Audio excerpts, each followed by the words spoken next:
Hello and welcome to A Matter of Fiction. I'm your host Rory Cooke, and in this programme we impart strange truths and concoct weird lies. And this week we are live from the remains of the Titanic. On tonight's show we have on Team Sun, the team captain too vain for a name, Seth Allen. Hello everyone. And his guest, now with a touchscreen, Alex Groat. Batteries not included. And on Team Fire, their captain, too sexy for his shirt, Adrian Macilroy Speed. I am the last of the Lizard Kings. And their guest, possibly a possum, Lauren Court Dobson. Hello-ington. Welcome to the show.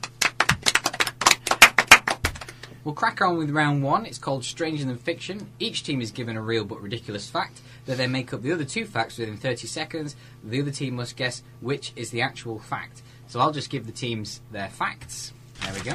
And their 30 seconds are going to start now. So, whilst they're making up the facts, I'll give a little talk. Just a reminder about the competition. What is the capital of Australia? Is it A, Sydney, B, Canberra, C, Perth? Email to studio@stormfm.com. And you can win a signed photograph of all the contestants of A Matter of Fiction, and I'll even sign it as well. Okay, you've got 4, 3, 2, 1. That's fine. Okay, Team Sun, Seth and Alex, do you want to kick us off with your facts? Okay. Okay, well our facts this evening are to do with Mormons and their beliefs. Okay. Some Mormons believe that when they confront people in the street, it is with the intent to annoy them, not to necessarily convert them. Mormons believe that only 100,000 people will enter heaven. They have 2 million members worldwide. Mormons believe that with every member they bring in, they earn more souls to barter with in heaven. Okay, Team Fire, Adrian and Lauren. Do you want to... Adrian? So Mormons basically are human traffickers, but in the afterlife. Yes. Yes. They guide people through this world and onto the next, surely. I mean, when you first meet a Mormon, that's just a test. If you pass the first test, then you're a worthy soul. The first test is letting them in your house. Lauren? Okay, so is this perhaps a trick question? So you say 100,000 souls go to heaven, but there's 2 million Mormons. Are the other remaining souls the ones used to barter with? Maybe they duke it out for the right of holiest Mormon. And what is their competition? So, I don't imagine just a wrestling match or anything. Yeah, I'd like to actually see it that way, that outside the pearly gates they have their sort of holy off, kind of like... I prefer the idea that we make them wrestle tiger souls. All the tiger souls come in, and all the Mormons come in, and we see who wins. I think that's more connected with Romans and their afterlife beliefs and just gladiatorial nature or whatever. So, Adrian, you're actually saying that they're going to open up the gates of animal heaven and let all the wild beasties out to fight the holy souls of the Mormons, and then what survives goes in. Okay, are we assuming animals can be Mormon?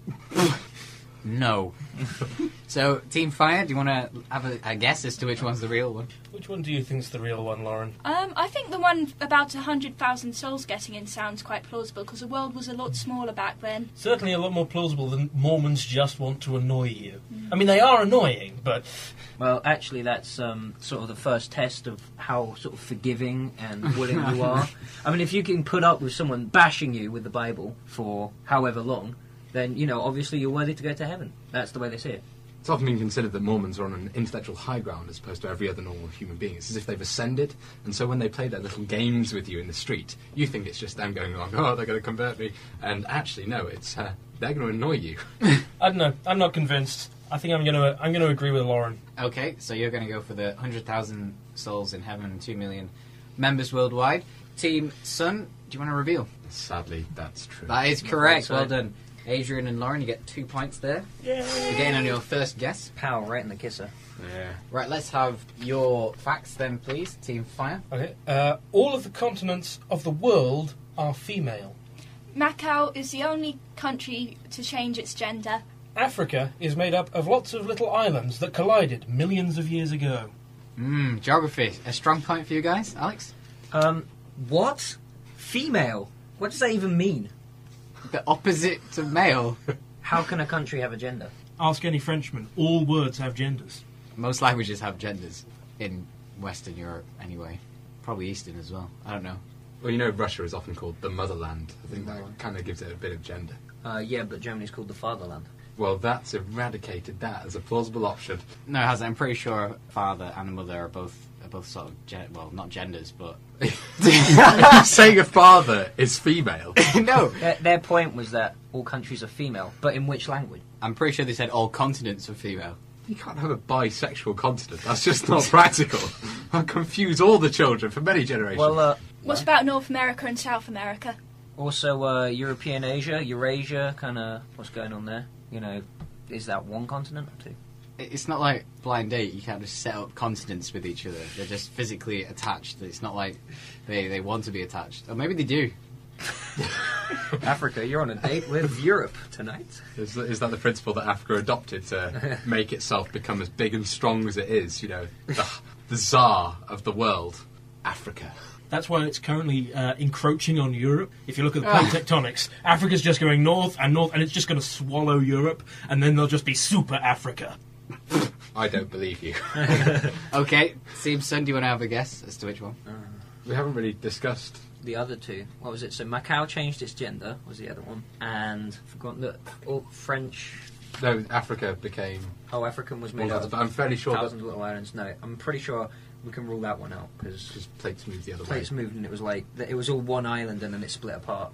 Yeah, well, yeah, everything was together and then Yeah. went apart. Yeah, rather than It must have taken a really long time for everything to kind of go all the way around just to become Africa. It's a bit of effort.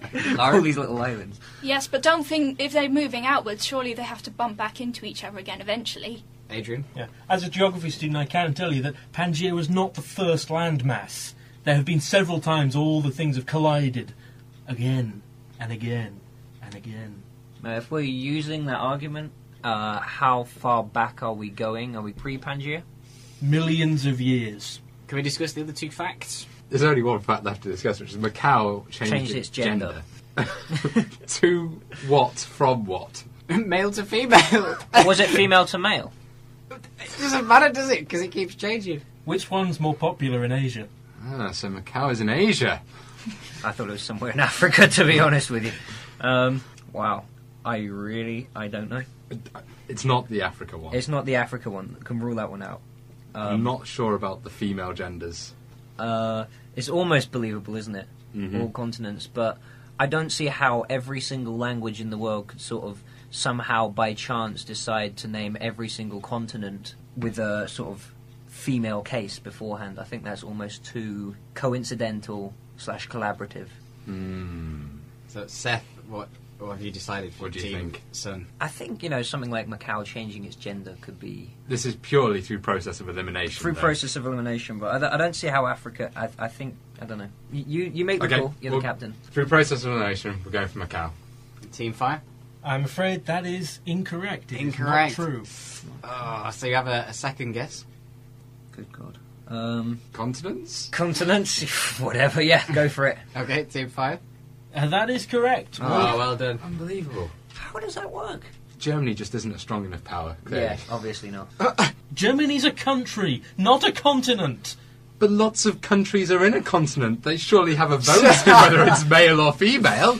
No, it's just the name that it's got. Everyone calls America America because it's, I don't know, an A on the end makes it female. Africa. And Europa and Asia, Australasia, Africa. I don't know what it ends in if it's male. Antarctica. Africa. Yeah. I can see where you're coming from. Fact. That's where I'm coming from. So at the end of that round, Team Sun have 1 point and Team Fire got 2 there. So well done. Round 2, Cats and Nazis. This game is for tonight's guests. That's Alex and Lauren. And each guest is given 4 unrelated topics which they must link up via simple, logical steps to form a story which lasts 1 minute and 1 minute only. So we'll start with Alex. And his words he's got to link up within a minute are pineapple, toothbrush, salamander, and post-it note. Post-it note. Looking forward to that one. So am I. Okay, so your minute Yep. starts now. Are you eating far too much syrupy fruits like canned peaches and canned pineapple? Are your teeth rotting away and bleeding gums? That made sense in my head. You need a toothbrush. Toothbrushes are very good. and as we all know, are made from the finest hairs of salamanders. We take the salamanders and skin them, and we spend a long time turning them into toothbrushes. If I take you down to the toothbrush factory, you'll also see that we use all of the salamander to make the toothbrush. We actually use their spine to make the handle. And their tiny heads are the heads that you put in your mouth. However, we melt bits of their body down and make it into a weird square shape. All of the disused bits of the salamander we send to the blue tack factory, who use it to make the sticky bits on the bottom of post-it notes, which you can see strewn around my office. I'm trying to make sense of these tenuous links as well. Very good. Oh, salamander heads. Oh, that's disgusting. Good. Adrian? I personally want to brush my teeth right now. I'm never going to eat sugar again. It's all in the dead salamander. I mean... I'm glad you kind of brushed over. Oh, God. It's got to that stage. Well, I've got all these facts that you can really get your teeth into. It's, I didn't even finish off what I was saying. I don't think there's enough pineapple. No? No, I think you skirted over the pineapple. I do quite like pineapple. I'm quite fond of it. Maybe I should incorporate it a bit more in my sales pitch. Maybe. Are you more of a chunk man or a ring man? I quite like rings because you have the possibility of chunking them up as well. I thought that question was a bit personal, actually. Back to what I was trying to say. I'm glad you brushed over the fact that salamanders are highly venomous, and that brushing your teeth with a salamander would undoubtedly end in death. Well, it's dead salamander. All the venom goes to the blue tack factory. So don't lick your post-it notes. If you brush your teeth with a deadly salamander, you die, but you have a lovely finish. Okay, Lauren, you seem to want to talk. Your words are man bag, which is a laptop bag to anyone else, cheesecake, the River Nile, and limousines. Good luck, Lauren. And your minute now. As I was walking down the street, I was feeling very happy. My sex change had gone incredibly well. And suddenly I realised I don't need a handbag anymore. I can have a man bag. So I went to the man bag area and I bought myself a finest man bag. The man in the store said to me, "You know what, when you buy a man bag, you get a free slice of cheesecake." And I was thinking, this is turning out to be a good day. And then the man said, but there's a catch. To get it, you must go down the Nile River on a little tiny boat. It's very dangerous and you could die. And I thought, well, you know what? I might be a man, but I still retain my love for cheesecake. So off I went down the river, and I got my cheesecake, and I was happy once again. And then suddenly I saw a limousine, and it's like, what's that? A limousine? Very good. Very good. Very good. What's that? A limousine? Brilliant. I like the way you tell it in first person as well. It's a unique style. I find it interesting that there were limousines in Egypt, which is currently a subject of turmoil. It's only in turmoil because of all the rich people with limousines. Right, okay, yeah. I can actually see that Valley of the Kings does have several limousine valets setting up around there at the moment, due to all the limousines that are driven there. Have you never seen the British Museum Tutankhamun's own limousine? It's amazing. It's made out of wood. Does that make an amazing limousine, really? Is it powered by slaves? They're dead. Did he have a Tutankhamun? Oh, I don't quite get that. Oh, yeah. Okay, at the end of that, I'm going to award a point each, actually, I think. A point each. Well done. Nice, thanks, man. Because there wasn't enough pineapple and there wasn't enough limousine. Which Rory, is you're the a hard man to please. Story of my life. Just going to say, I never thought I'd hear that sentence make sense. Third round, as always, collaborative fiction. And this round is for everyone. And played in their team pairs. Each has been given a word or topic that no one else knows. And together, each pair tells a story incorporating their words, but skillfully concealing it, as they cannot mention their actual word or related words. And teammates will guess each other's word. Okay, so Team Sun, that's Seth and Alex, you're going to start us off, so I'll just give you your words. I'll just give you a moment to look at those. Only the audience at home can hear this. Seth's word is perplexed, and he cannot say puzzled or confused. And Alex's word is radio, and he cannot say waves, volume, station, music, program, DJ, or tune in. Wow, okay. Are you ready then? Yep. Okay, we'll go back and forth. And your story starts with Sally can wait. Sally can wait, but for how long? She didn't know. She couldn't tell the time, but could she? She was so uncertain. So she went over to her magical talking box from people far away and decided to have a listen as to what was going on. She fiddled with the box, but in a way that she wasn't sure whether or not it was actually fiddling or not. She didn't understand what was going on. She was so confused. This was indeed a very strange world in which she lived. She didn't quite understand what was going on with the magical talking box from people far away. So she looked at it, stared real hard. Her mind looked like it was about to explode, fall out of her ears, her brain everywhere. But still, she could not fathom the beast in front of her. Getting back to the problem in hand, she waited and waited until she heard 12 rhythmical beats bleeped out together before the news, and she knew exactly what time it was. The end. Okay. Alex, do you want to guess Seth's word? Okay, I'm going along the lines of some sort of cognitive problem. It is a concept rather than an actual thing. So it's something not concrete. Sort of confusion. You've got another guess? Okay, panic, frustration? Panic, frustration? No, I'm sorry. You would have got it anyway because Seth said one of his words that he couldn't say. Okay. Seth, do you want to tell Alex what your word was? My word was perplexed. Perplexed. Oh dear. Oh dear. Not one in my common lexicon, I'm afraid. Oh. Okay, so to try and get at least 1 point, Seth, do you want to guess Alex's word? Radio. Yes. Yeah. I rushed that one. I didn't think of the word listen or box. Strange, really. I didn't know if that was too obvious giving that one away, but... Well, probably just as well. We need the points! We need the points, damn it. Okay, Team Fire, you've been awfully quiet, so let's give you your words. There we go. Thank you. There you go. Give you a moment to look at those. Only the audience at home can hear this. Adrian's word is combine harvester, and he cannot say harvest, combine, tractor, corn, wheat, or farm. And Lauren's word is ticklish, and she cannot say laugh or tickle. So, Team Fire, we'll go back and forth, and we'll start with Adrian. And your story starts with, Little Lenny was asleep. Little Lenny was asleep on a very large orange moving box that went through the fields. All of a sudden, he felt something come down from the sky. It was millions and millions of feathers. He thought, oh no, there's a specific reason why I don't like these feathers. Yes, and the feathers came down because it was that particular time of year when things fell to the ground. Well, this is amusing, he thought, and reacted as such. And so he tried to take cover, but the feathers just kept coming after him. Yes, and he ran towards a large machine, which was very similar to the orange box that he'd just been on, collecting things from the fields. Well, this is a predicament, he thought, as the feathers kept coming down and he was on his large orange box. And then, thinking about the absurdity of his situation, his belly started to jiggle with sensation. The end. Thank you, guys. Okay, Lauren, do you want to guess Adrian's? A large orange box in the middle of a field.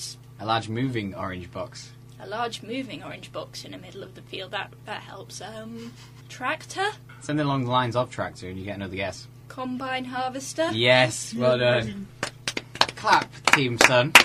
They'll be bitter. I'm sorry, I've been eating lots of lemons today. I thought you were a pineapple man.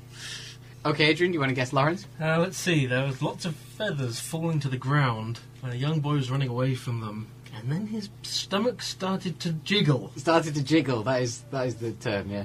Feathers falling from the sky. Jiggling. It's not an object. Pillows? I don't know! No. I don't know. Lauren, do you want to tell Adrian what it was? It was the sensation of being ticklish. So in that round, they got one apiece. Oh, very good. Curious Case of Mr. De Vries is the fourth round, and this round is for the team captains. Now, I've read some biographies recently that weren't that interesting, so I've taken the key moments from their lives, and I'd like our captains to rewrite the biography within a minute via simple, logical steps. So we'll start with Adrian. I'd like you to tell the story of Dale E. News. Age 70. He was awarded a badge of horror. He took a bullet for a cat, and he invented the drill. I want to know how he invented the drill. And your minute starts now. As a young man, Daily News loved the fairground. He loved the fairground. And his favourite ride in the whole world was the ghost train. He used to love the ghost train. He'd go around hundreds and hundreds of times. He went around so often that he was in fact given the badge of horror. The badge of horror that gave him so much pride and responsibility in and of himself. He went around being the hero of the town with his badge of horror displayed clearly on his chest.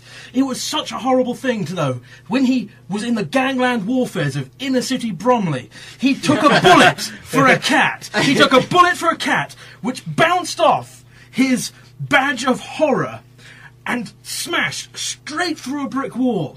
And it was then that he dedicated his entire adult life into wondering, how did it get through that brick wall? And the result of his complex, difficult mathematical research that lasted the rest of his life eventually resulted with the invention of the drill. A ghost train, nice. What was this badge of horror made of that it deflected off this? Especially considering going from a fairground, which is known for its quality in merchandise. I've got some quality Kevlar here. Well, clearly the owner of the ghost train sold his soul to the devil for indestructible badges of horror. Was he a morbid? I hope he's not dead. I hope they increase that number so that more people could fit there. I really don't fancy fighting tigers to get into heaven. Would you take a bullet for one, though? If I had a Kevlar badge of horror, quite happily. But If I had a badge of horror made of Kevlar that covered my entire body, yes, I would. I'd take a bullet for my cat if she could stop licking her bum for a second and actually be a normal cat. surely that's what cats normally do anyway, isn't it? Fair point. Those crazy bum lickers. Says you. I just like the concept of the warfare, the gang warfare, actually being between two massive cats armies kind of just shooting at each other, and then our hero, Daily News, just jumping in, just going, guys, stop this. I'll put an end to this cat community violence.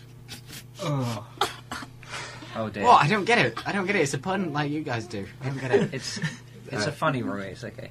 There wasn't a scratch on our pants. Maybe you just want to have a pause right now? I don't want to pause. I want to continue. This tale. Perfect. Your jokes aren't exactly the cat's meow. I think we're milking this. Seth, it's your turn for Team Sun, and I'd like you to retell the story of Angelo Mercy. Give you a while to think about that one. Angelo Mercy, age 59, and they have the longest jelly-assisted flight. I want to know what that entails. I want to know why she spent the 1990s in a sarcophagus. And I want to know why she has a great affinity of spoons. What? So I thought... And your minute starts now. Angela Mercy, aged 59, apparently has the longest jelly-assisted flight. Now, some of you may not quite understand this concept. This actually involves her, from a young age, actually having an affinity for bouncy castles. But after a while, she started to gain an allergic reaction to those bouncy castles. So what she did was she rebuilt a bouncy castle out of jelly. Now, the subsequent effects were she put too much gelatin into it. And when she launched onto it for the first time ever, she went flying high into the sky, gaining almost her own orbit, but sadly landing in a sarcophagus, where, in the middle of Egypt, no one found her. And as we know, sarcophaguses keep you alive for a long period of time. So she didn't quite die from the landing, but stayed alive for that whole time. And she just lived there until one day some lonely adventurer banged on the wall with a spoon, knocking down and tumbling on her and seeing her in the sarcophagus, waking her up. And the first thing she saw was a spoon. And she fell in love with that spoon. And that's why she now has an affinity for spoons. Nice, very good. So, from bouncy castles to jelly, is that a natural move? Is that part of growing up? If you're gaining an allergic reaction to bouncy castle material, and you've got a love for bouncy castles, you've got to find an alternative. Pretty sure bouncy castle material is just air. I'm wondering how she survived her landing, considering she went so high in the sky, she landed in Egypt and didn't go skabloosh. Sarcophaguses are protected by magic, I think you'll find, so it was perfectly fine when she landed. She was preserved there for the whole 90s. Good one, Alex. I did actually explain that in the story. I know sarcophaguses keep you alive. I got that. But wouldn't she go kersplush? Like, wouldn't her limbs go flying? They keep you alive, and they also bring back people from the dead. Yeah, sorry, maybe I missed it out. Only her little finger landed in the sarcophagus. But over the 100 years, I mean, she had to regenerate over that time. Like Doctor Who. I accept that explanation. I think that's the first time anyone's ever agreed with anyone on a different team in this show. Well, I don't know what to do about the points. I'd probably just give one apiece, as usual. Oh dear. I'm hoping for a draw, because it's my choice of song. It can't be a draw. They're currently winning. There are 2 points Yeah, left to go. I know. It won't be a draw. You guys can win. Time to bring out the A game, Seth. Yeah, you need to play this one well. Last round, I'm afraid. And this one is called Elaborate Like It's 1999. This round is for everyone, and I'd like them to elaborate on a story for me, and they will take it in turns to add something to the story, but must repeat what was said previously. Okay? We'll alternate between the two teams. It'll go guess, guess, captain, captain. We'll start with Lauren, and the story starts, woke up, got out of bed. Woke up, got out of bed and thought, this is a fine day for some strawberry picking. So I went out to the allotment to pick some strawberries. And then I saw a dragon! Woke up, got out of bed. Decided today was a good day to be strawberry picking. Went down to strawberry fields. Saw a dragon. Panicked. Got out my sword and called my friend George. Woke up, got out of bed, forgot prepositions. Went out to the field to pick up strawberries. Saw a giant dragon, and then attacked it with my teeth, because that's what you do when you see dragons. Woke up. Got out of bed. Went down to go pick some strawberries where I saw a dragon. First thing I thought, I'm going to sink my teeth into that dragon. Because that's how you deal with dragons. Little did I know I'd forgotten to bring my file to sharpen my teeth. So, I used some sweet corn. I woke up and went to pick some dragons, and then I saw a strawberry, and it was massive. And I thought, I better kill this guy, and so I tried to sharpen my teeth, but I forgot my teeth file, so I decided to use some sweet corn, and I battered it over the head until it was all squishy and squashy. I woke up and got out of bed. Went down to strawberry fields. Knew I was going to meet a dragon. A dragon with a tooth file. If you wanted to get anything in Shawshank, you had to talk to the dragon. Dragon could get you a tooth file quite quickly. Sat there filing my teeth for a while. Started thinking about my day. What was I going to do? Was I going to continue narrating the rest of my life? I decided it was so, and went to Morrison's. Apparently I woke up in prison and went down to the allotment to find strawberries. While there, I would talk to the dragon. The dragon could get you anything. I filed down my teeth and attacked it with sweet corn. Then pondered whether I should continue narrating my life and decided to go to Morrison's because, unbeknownst to me, I had to plan a banquet for the rest of the prison that evening. Woke up. Got out of bed. Went to go meet the dragon. The dragon who knew people. I went to talk to him about his sweet corn and tooth files. He gave me nothing. So I went home and narrated my life. Once I got home, I realized I had to make a banquet for everyone else. So I went back to the dragon to get some sweet corn and some strawberries. Woke up in the morning feeling like P. Diddy. I went... then I saw this dragon guy, and he gave me a tooth file and some sweet corn, and I thought that's going to be very handy on my trip to Morrison's, as I thought, as I narrated my own life. And then I got there and thought, oh no, I've got to do this huge banquet for everyone. And I decided that I was going to get some lettuce, because who doesn't like lettuce? Woke up one morning in Eton Prison on the day of the annual banquet. I knew exactly what I had to do. I had to go to the Strawberry Fields meet dragon who could get me some strawberries and sweet corn and a ticket down to Morrison's, because I needed to get my sweet butt down to Morrison's to go buy some food. I got the food, and then I went back straight to Eton to prepare the meal for all my rich friends, and I remembered to buy some iceberg lettuce, because who doesn't like icebergs, except for the crew of the Titanic? I woke up in the morning feeling like P. Diddy if he went to Eton. Then I realised it was the day of the annual banquet and I had to do all the preparations. So I went down to the allotments where the dragon was and he gave me a file and some sweet corn and some strawberries. And then I went to Morrison's because I had to buy everything for the banquet. And I bought as much lettuce as I could, because who doesn't like iceberg lettuce, apart from the crew of the Titanic? But that's just due to an unfortunate coincidence involving them and two other dragons. Which I then realised was not entirely important when I had to bake a cake. I woke up in the prison and started narrating my life for no discernible reason. I went down to the strawberry fields where I met the Beatles and a dragon. The dragon was singing and the Beatles were fighting with sweet corn. I realised then that I had to make a banquet that night, so I rode on the dragon all the way to Morrison's, where he just took off the roof of the building. I took some food, and then I went back with my iceberg lettuce, which was quite a coincidence, because as the dragon was flying back, he told me of a story where he fought over the Titanic. Quite a coincidence, considering the iceberg nature of the lettuce. Anyway, we went back to the prison, and we had a nice cup of tea with the banquet. And they all lived happily ever after.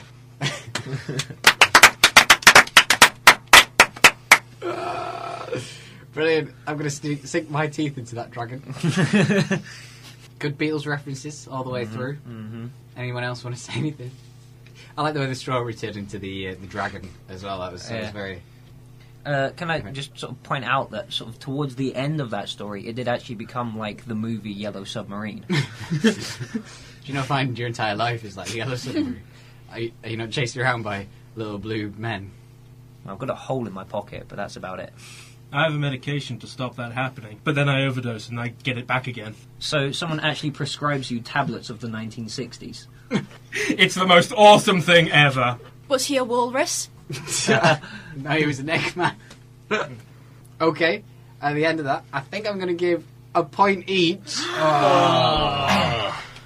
So that means at the end of today's show, Team Sun, that's Seth and Alex, have 5 points, and on Team Fire, Adrian and Lauren have 6 points. Yay! So Team Fire have won there, and Team Sun was so close to winning their group and going on to the final, but we'll see. If they all draw, then your points, it might be decided on point difference. We'll see.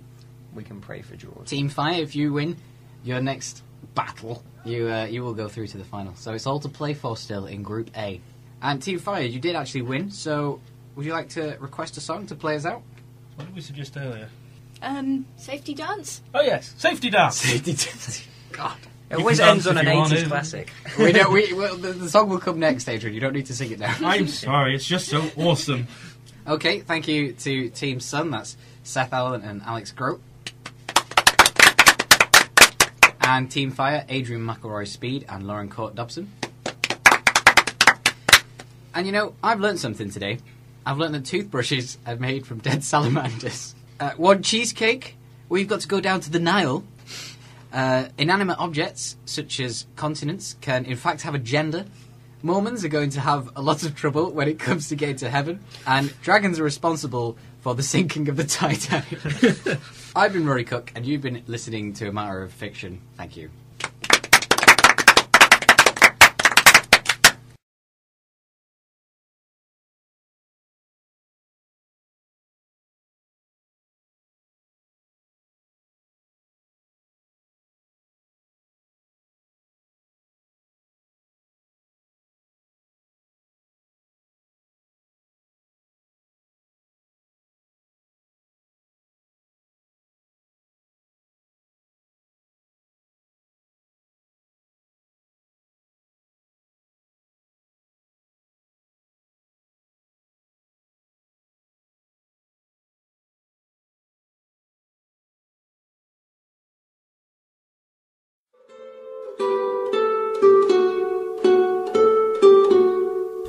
Holy free holies, what an incredible show. If you would like to get involved in comedy in Bangor, look up Bangor Comedy on Facebook, or you can send us an email to comedy@undeb.bangor.ac.uk.